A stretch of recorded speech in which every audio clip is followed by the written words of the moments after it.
XXIe siècle, dans un laboratoire de Futurapolis, le professeur Balthus mène l'une de ses nombreuses expériences en cybernétique appliquée.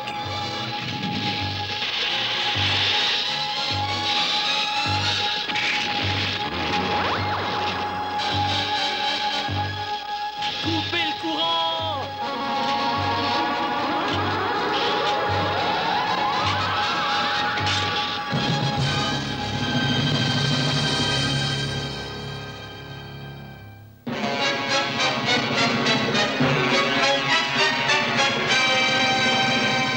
On ne fabrique pas un robot pensant aussi facilement que ça.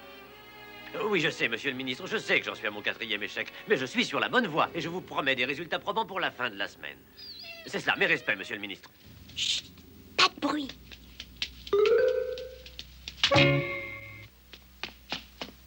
Oh, papa, ça ira mieux la prochaine fois. Ah, je voudrais bien te donner raison, Thomas, mais chaque fois que je semble approcher du but, mes expériences se soldent par un échec. Tu t'acharnes à créer un robot adulte. Pourquoi pas un robot enfant? Un robot enfant. Un enfant robot? Mais oui, voyons, comment se fait-il que je n'y ai pas pensé? Nous allons reprendre le concept numéro 5 et en faire un robot enfant. Un robot enfant? Mais qu'est-ce que ça veut dire? Le professeur Balthus n'a pas fini de nous étonner. Mais c'est le propre des génies, n'est-ce pas? Ah, enfin. Excuse-moi. C'est rien, mais j'aurais aimé te voir avant l'expérience. Eh ben, je vais venir. Quoi? Mais tu sais bien que c'est interdit. Mais c'est moi l'idée du petit robot. Sans doute, n'empêche que les expériences sont secrètes. Oh, ça n'est pas secret puisqu'on en a parlé. Je t'en prie, rentre à la maison, je te le montrerai plus tard. Viens, on s'en va.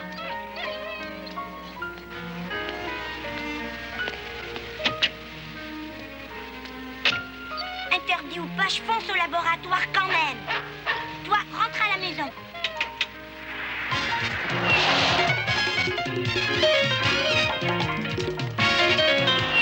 C'est mon robot. Thomas! Nos médecins ont tenté l'impossible, mais il était trop tard pour sauver votre fils. Je suis désolé, professeur.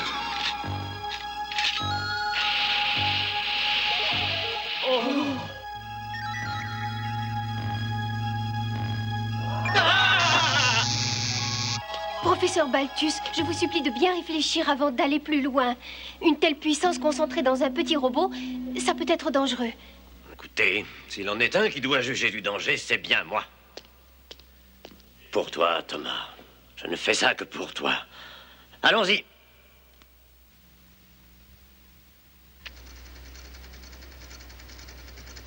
Je comprends les raisons qui vous animent, professeur, mais cette entreprise est trop risquée. Veuillez y mettre fin immédiatement. Quoi? Je ne vois pas... Ne discutons pas. Je vous somme de démonter cette chose d'ici à demain soir, Balthus. Mais écoutez... Non. Oh, c'est trop injuste.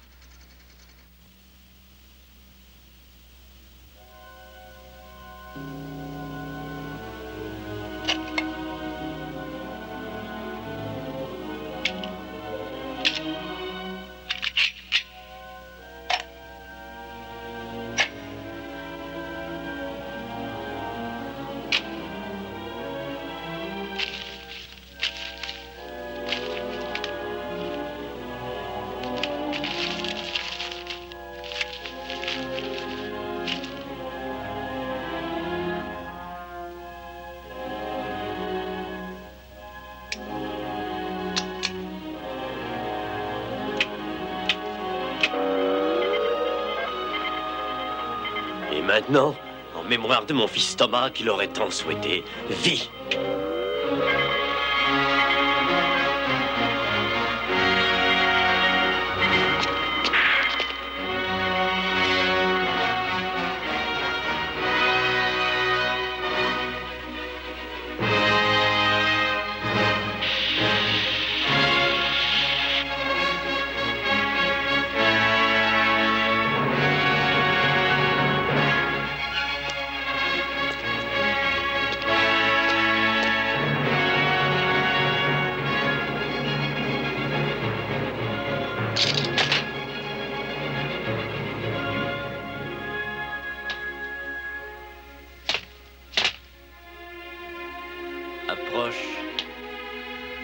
Allez, allez.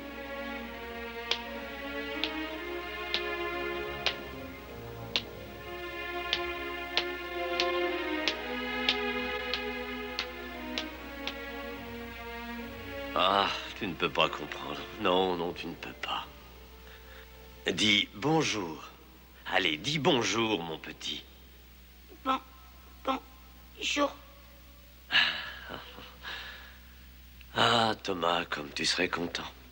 Vous êtes quand même parvenu à vos fins, professeur. Cependant, je crains que les ennuis ne commencent. Je l'ai créé de mes propres mains, en mémoire de mon fils, Thomas. Ce petit robot ne vous appartient pas. C'est à moi seul de m'en occuper.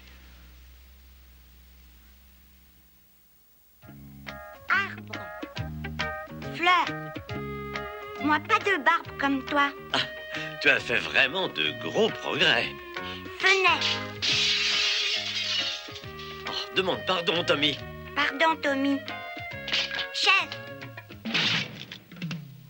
C'est bon, Tommy? Oui. Ah, il faut tout manger. Ah, non, non, non, pas la fourchette.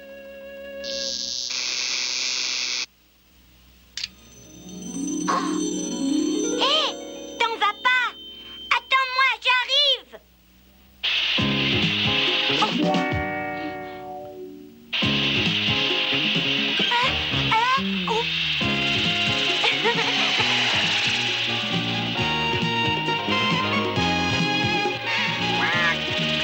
Essaie de me rattraper.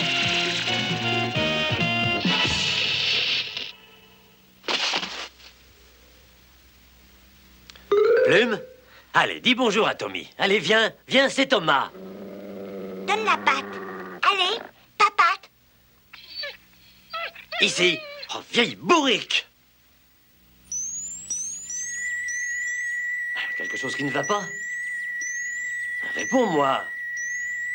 Tommy. Ah, tout marchait si bien. Ah, j'avoue que je ne comprends pas.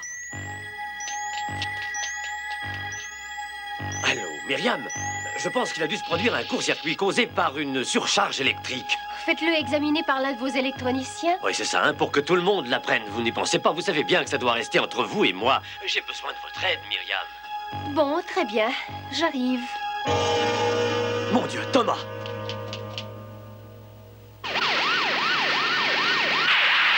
Hélas, j'avais prédit que ce robot finirait par vous créer des ennuis, mais vous ne m'avez pas écouté. Il ne vous restera plus qu'à le démonter à présent, si toutefois vous arrivez à le retrouver. Non, non, non, Myriam, je regrette. Je l'ai créé en mémoire de mon fils. Vous devez quand même comprendre ce qu'il représente pour moi. Certes, mais avouez qu'il est doté d'une force, pour le moins, surhumaine. Il faut donc vous attendre au pire.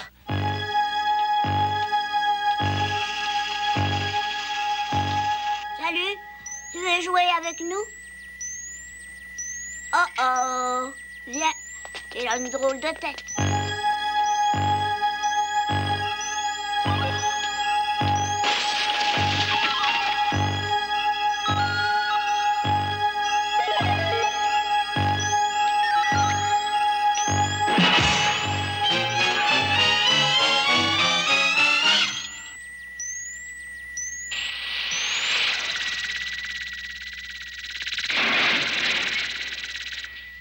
Ça va mieux. Ne me détruisez pas. Il est sans doute qu'un faux contact. Un simple choc peut tout remettre en ordre. Non, c'est pas bien risqué de tout mettre en bien ce conflit. bouton-là. Oh, ça y est, il a Arrêtez, appuyé sur le professeur. mauvais bouton.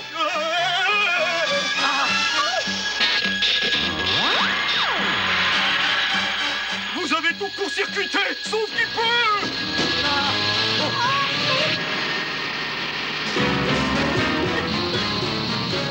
Secours! Ouvrez-nous, vite!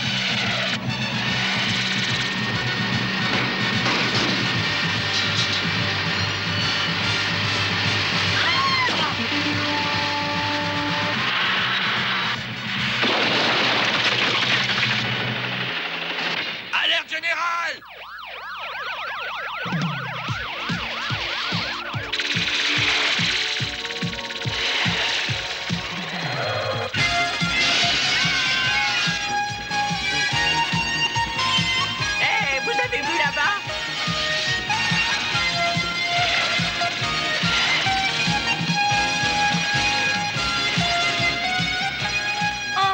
Merci.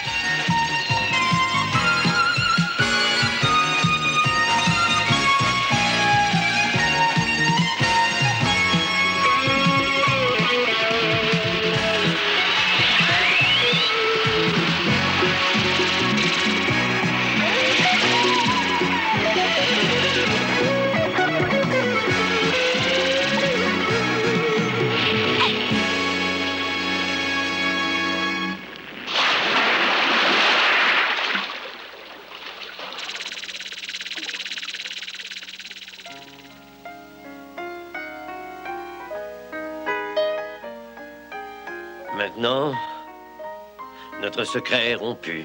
Et comme je suis condamné à rester cloué encore longtemps sur ce lit d'hôpital, je ne serai pas toujours là pour te protéger de ces insensés qui te veulent du mal. Alors, il faut que tu quittes Futurapolis au plus vite, le temps de te faire oublier. J'ai tout arrangé, Tommy. Tu vas partir en croisière. En croisière? Oui, je t'expliquerai. Laisse-moi pour l'instant, j'ai besoin de repos. D'accord. Tu es grand maintenant. C'est vrai, je suis grand. Oh, je vois. T'es jaloux.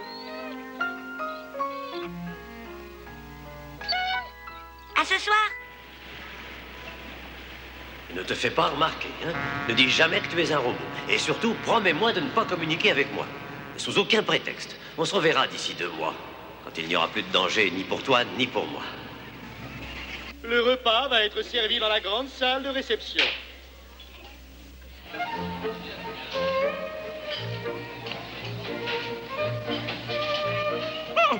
Tu aimes le homard? Tu pourrais me répondre? Voilà qu'il mange avec ses mains. Et il fait tout tomber en plus. On aurait d'ores et déjà chassé ce malappris de table de mon temps. Debout, petit vaurien!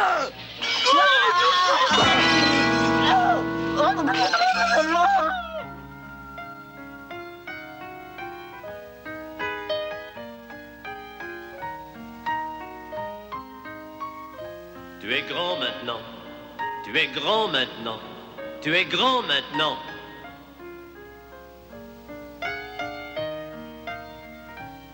Hé, petit! Ne te mets pas la tête à l'envers pour cet incident. Ça arrive à tout le monde, même aux grandes personnes. Bah justement, je croyais que j'étais grand maintenant. Oh, mais je trouve que tu te débrouilles déjà bien, et même très bien, pour un robot. Un robot? Figure-toi que je voyage beaucoup. Je me trouvais à Futurapolis quand les journaux vantaient tes exploits. Dire que le professeur m'a offert cette croisière pour que les gens ne me reconnaissent pas. Je ne suis pas de ceux qui trahissent les secrets. Surtout que j'ai de grands projets pour toi. Vous? Oui, écoute. Je suis le chef de piste d'un cirque célèbre, le Robot Circus International. Si tu faisais partie de ma troupe, je te trouverais un nom d'artiste et personne ne ferait de rapport. Sans compter que le cirque est une merveilleuse école pour les petits robots. Parole d'honneur. Je vous crois.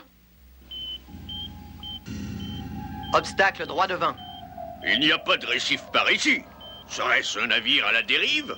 Non, pire que ça. Des icebergs, mon capitaine. Sacrebleu! Le courant les fait dériver dans notre direction. Barre à bâbord! Tout le monde à son poste! Tout ce qu'il te faut, c'est signer ce contrat. Et tu deviendras le robot le plus heureux du monde. Qu'est-ce que ça veut dire? Possession du bien pour une durée illimitée et sans aucun dédommagement. Oh, ça signifie simplement que tu es débarrassé de tout souci. Ne t'occupe pas de ça, signe! Et voilà, parfait. Tu es à moi, serre-moi la main. Désormais, nous formerons une paire d'amis que nul ne pourra dissocier. Je m'en souviendrai. Attention, tous les passagers doivent se rendre sur le pont munis de leur gilet de sauvetage. Qu'est-ce qui se passe? Bah, j'en sais rien, faut aller sur le pont rapidement. Barré à virer sur tribord!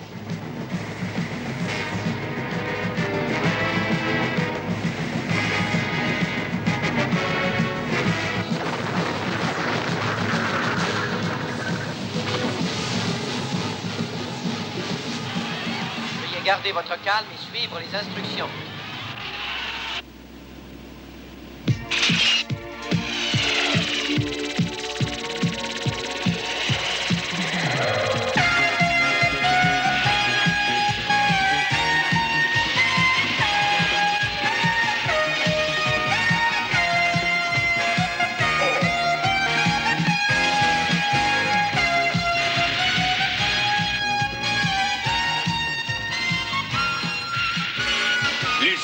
sont réduits en miettes.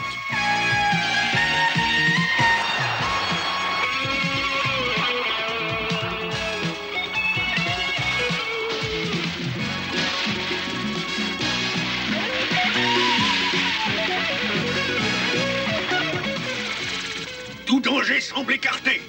J'en reviens pas. En avant toutes, maintenant.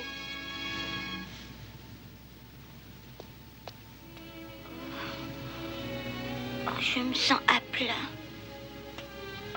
Où étais-tu passé, petit chenapan? Ah, réponds-moi. Je suis fatiguée. Les batteries doivent être épuisées. Allez. Repose-toi là-dedans. Je te rechargerai quand nous serons arrivés.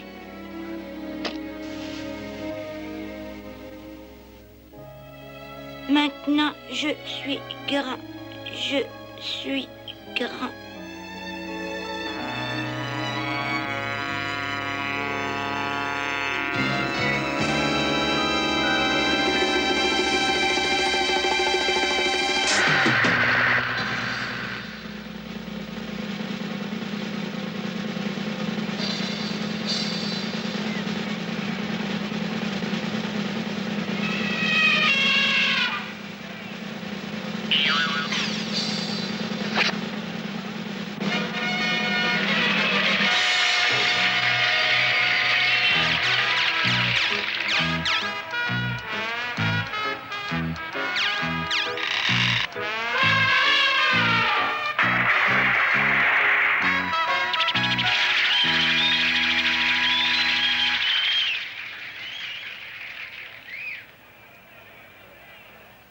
Le voilà rechargé.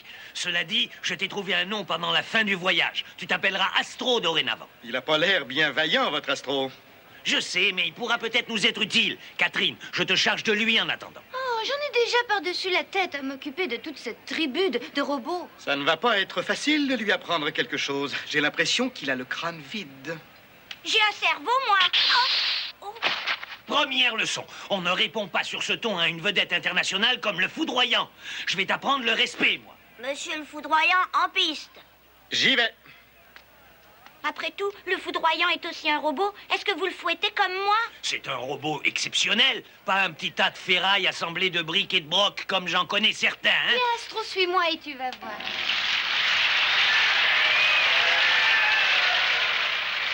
Merci de vos applaudissements.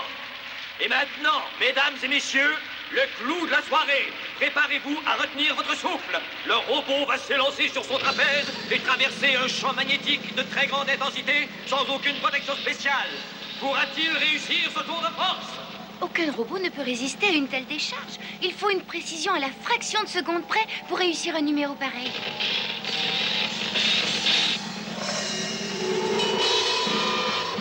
Oh là là, le pauvre robot! Mais non, c'était prévu, voyons. Et maintenant, la vedette du spectacle, le grand, l'inimitable, j'ai nommé le Foudroyant. Regarde un peu sa poitrine. Ce que tu vois là, c'est un ordinateur affiné au millionième de seconde, absolument unique au monde.